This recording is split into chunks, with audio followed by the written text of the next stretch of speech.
राना सनाउल्लाह साहब के through break through भी हुआ था, कोई एक कॉन्टेक्ट भी इस्टेब्लिश हो गया था। जब आप कहते हैं ब्रेक थ्रू, बता दें इसमें तो मुल्क के this is now information that should be out in the public. बिल्कुल, वो break through in the sense no के जी कॉन्टेक्ट इस्टेब्लिश हुआ था, तो वो उसके बाद आगे लेके चलना था। या नवाज शरीफ साहब से हुआ था थ्रू राना सना साहब ने एक पॉजिटिव रोल प्ले किया था, एक मीडिएटर के तौर के ऊपर उन्होंने बातचीत को आगे बढ़ाने के लिए एक ओरिजिनल जो इनिशियल कॉन्टेक्ट जिसे कहना चाहिए वो एस्टैब्लिश हुआ था, लेकिन हाँ वो बस्ट हो गया था, वो वहीं हो गया था क्योंकि उनकी पार्टी के अंदर से स्टेटमेंट्स आ गई थी बहुत ज़्यादा। तो हमारा तो हमारा तो मौजूद है, महमूद अचकज़ई साहब मौजूद हैं, उनसे बात कर लीजिए तो हम बनाएंगे। जहाँ तक इस्टेब्लिशमेंट के साथ है, अगर आपके सवाल के जवाब में मैं बता दूँ तो वो हम हमेशा से खुले रहे हैं, हमेशा से हमने ओपन रखा हुआ है उसके ऊपर। क्रिटिसिज्म भी बहुत हुआ है हमारे ऊपर कि जी हम एस्टैब्लिशमेंट से क्यों बात करना चाहते हैं, लेकिन वी फील कि क्योंकि ताकत का मंबा वही है इस वक्त, तो उन्हीं के साथ बात करनी पड़ेगी अल्टीमेटली। सो बातचीत में ही मसले का हल पोशीदा है। अब वो ये है कि जी अब मसलन आज जो आपने अपने इब्तिदाइया में फरमाया कि इन्होंने वो प्रैक्टिस एंड प्रोसीजर्स जो बिल है उसमें अमेंडमेंट कर दिए ऑर्डिनेंस के थ्रू, यानी कि इनके पास नंबर्स वहाँ मौजूद नहीं है तो ऑर्डिनेंस के थ्रू कर दिए। तो मतलब कहीं तो ये मुझे फीलिंग आनी चाहिए ना कि जो गवर्नमेंट है, जो गवर्नमेंट साइड है, वो मामले को इंसाफ के तराजू में तोल कर आगे बढ़ना चाहती है। मुझे ये चीज नजर नहीं आती। Everything is because this is war. वो आपने कहा है, मैं बिल्कुल आपकी बात सही है। तो लड़ाई में भी कुछ तकाजे होते हैं, लड़ भी रहे हैं तो फिर भी तकाजा। देखिए हमें टैक्टिक्स पढ़ाया जाता था जब फौज में चला था, तो हमने अपने जो ऑब्जेक्टिव होता था ना कि आपने अचीव क्या करना है, और अगर अचीव करने के लिए आपको अपनी स्ट्रैटेजी में कोई चेंज भी करना पड़े तो हम करते थे। तो इस वक्त दोनों साइड्स एक दूसरे को डेसिमेट नहीं करना चाहते। हाँ, मतलब ऑब्जेक्टिव की बात अगर हम क्लिनिकली इसको करें एग्जामिन, तो जो ऑब्जेक्टिव है वो क्या है? ऑब्जेक्टिव तो है one annihilates, other you can say it's unrealistic, it's wrong, it's this, but जो मुझे दिखाई दे रहा है वो तो यही है। ये एक दूसरे को इनहाइलेशन करने का, खासकर पीटीआई को इनहाइलेट करने का जो तकाजा है आपको ऐसा दिखाई देता है? वो तकाजा जो है वो इंसाफ के तकाजों से बिल्कुल हटके हैं। यानी कि 2 साल सवा 2 साल में फिर उसी बात के ऊपर आता हूं। मैं उसके बारे में बात करना इसलिए नहीं चाहता कि मैं चाहता हूं कि हम आगे बढ़ें। नहीं तो मैं मेरा बेसिकली जो मकसद है वो कि आगे बढ़े। बहुत अच्छी बात है, मैं भी यही चाहती हूँ कि आगे बढ़े, लेकिन मैं कह रही हूँ ये रियलिटी है। तो जब आप फरमाते हैं कि आगे बढ़ना है, तो ये जब रियलिटी है तो इसकी पे हमें क्या करना? मेरा ख्याल है आपके साथ बड़ी कैंडिडेट गुफ्तगू होती है यहाँ, और उसका मकसद यही होता है कि देखें कि आगे कैसे बढ़ा जाए। देखिए मैं आपको बताता हूँ, खान साहब के खिलाफ अब 2 मुकदमे पेंडिंग है, बाकी सब उनकी बेल हो चुकी हुई है। तोशाखाना 2 और 180 बिलियन का जो है, तोशाखाना 2 क्रैश हो चुका हुआ है क्योंकि वो अमेंडमेंट जो आ चुकी हुई है, जो इनकॉर्पोरेट हो गई है अब,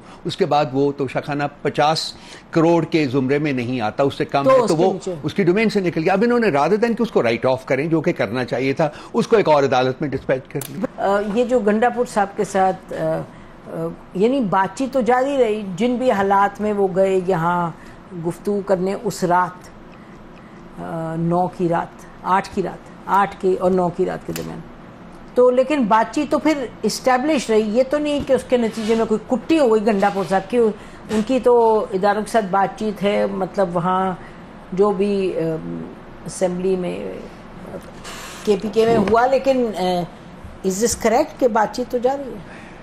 कुछ बातें होती हैं जिनके बारे में बात करने से इंसान हिचकिचाता है, इसलिए कि वो मैं क्या खातून थी कि बर्तरी की, वो नहीं बर्तरी की नहीं, बात तो सच है मगर बात है रुसवाई की। तो वो कुछ चीज़ें ऐसी होती हैं। हाँ, अगर आप उसको कांटेक्ट का लफ्ज़ दे सकती हैं तो यस कांटेक्ट है। वो 22 अगस्त का जो जलसा उसको भी आगे किया जाना था, उसके लिए भी रिक्वेस्ट आई थी, तो वो भी एक ब्रोक कांटेक्ट इस्टेब्लिश हुआ था, ये भी कांटेक्ट एक है। लेकिन वो जो कॉन्फ्रंटेशनल इन्वायरमेंट है ना, वो एड्रेस नहीं हो रही है। जो हमारी अप्रोच और उधर की अप्रोच में जो मीटिंग पॉइंट है वो मुझे नहीं मिल रहा, और मुझे नज़र भी नहीं आ रहा, दोनों चीज़ें हो भी नहीं रहा, तो वो उसके लिए एक्स्ट्रा एफर्ट करनी पड़ेगी। अब वो एक्स्ट्रा एफर्ट कौन करेगा? मैंने तो मतलब बार बार असर्ट किया है जी कि I am a person of dialogue, because at the end of the day जो भी है, अब World War I, World War II, जो इससे बड़े क्या ट्रेजेडीज हो सकती हैं, आफ्टर ऑल अल्टीमेटली तो आप फिर टेबल पे बैठे थे ना। मसाइल तो वहीं हल हुए थे। उसके बाद फिर चले उसका शाखसाना पूरी दुनिया ने बर्दाश्त किया, अब आके वो रेमेडी हुए, सारा कुछ हुआ। तो हमें देखना पड़ेगा कि क्या हम इस किस्म की ट्रेजेडी बर्दाश्त कर सकते हैं। मुल्क जिस नहज के ऊपर इस वक्त है, इतना कमज़ोर हो चुका हुआ है, क्या वो नहीं। सो तमाम लोगों को before it is too late, we must all realize कि जी हमने बैठ के बात करनी है और मुल्क के लिए काम करना है, मुल्क को आगे लेके चलना है। और अपने ये जो आप फरमा रहे हैं ये बिल्कुल ठीक है, बड़ी मंतक की बात है। तो इस पे आगे बढ़ने के लिए क्या इक़दामात आपके जहन में हैं? हुकूमत को चाहिए, हुकूमत के ऊपर रिस्पॉन्सिबिलिटी हमेशा ज़्यादा होती है। और ये जब अपोजिशन में थे तो उस वक्त भी ये कहा करते थे, और मैं पार्टली एग्री भी करता हूँ इस चीज़ से। उनके ऊपर रिस्पॉन्सिबिलिटी ज़्यादा होती है, तो कम अज़ कम उनको चाहिए कि इंसाफ के कुछ एलिमेंट्स जो हैं वो इंट्रोड्यूस कर दें। और हमें चाहिए कि जी हम फ्लेक्सिबिलिटी क्रिएट करें अपने अप्रोच में, अपने एटीट्यूड में।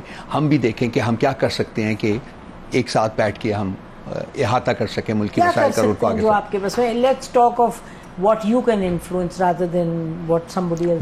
मैं तो बड़ा क्लियर एंड कैंडिडेट हूँ बिल्कुल। और मेरा ख्याल है कि हमारी पार्टी में से खान साहब ने कभी यही नहीं कहा कि जी बातचीत नहीं होनी चाहिए। वो बातचीत में बिलीव करते हैं, और हम अपने आप को, आपका थोड़ा सा एक मेरा ख्याल है कि एसोसिएशन भी रही है पार्टी के साथ। आपने देखा है कि हम खान साहब के साथ जब मीटिंग्स होती हैं तो उसमें हम बहुत कैंडिडेटली बात करते हैं और बड़ी एग्रेशन के साथ बात करते हैं, और वो सुनते भी हैं, उनका है उसमें एक कितनी कैपेसिटी है।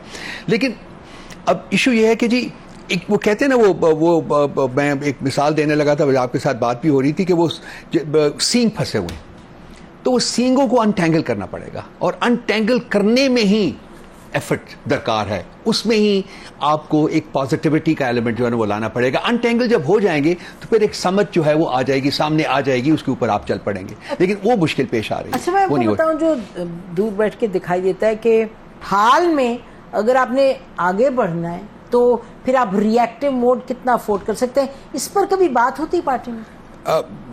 रिएक्टिव मोड आप अफोर्ड कर ही नहीं सकते हैं किसी पार्लेस में, किसी गुफ्तगू में, किसी डिस्कशन में। आप रिएक्टिव मोड जो होता है वो डिस्ट्रॉय करता है वो आगे।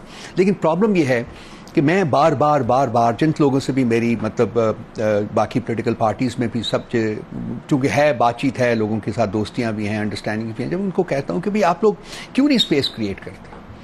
वाई डू, मतलब जहाँ भी मैंने देखा है पिछले 2 साल सवा साल में, जब से, और ख़ासकर जब से अब ये हुकूमत आई है, बिल्कुल स्पेस ना सिर्फ कि उन्होंने नहीं दी, बल्कि वो तो जब स्पेस आपको नहीं मिलती और आप फील करते हैं कि आप बार आप जाद कर रहे हैं, तो फिर आप रिएक्टिव होने का चांस जो है वो ज़्यादा होता है, और ये होता है, नहीं होना चाहिए।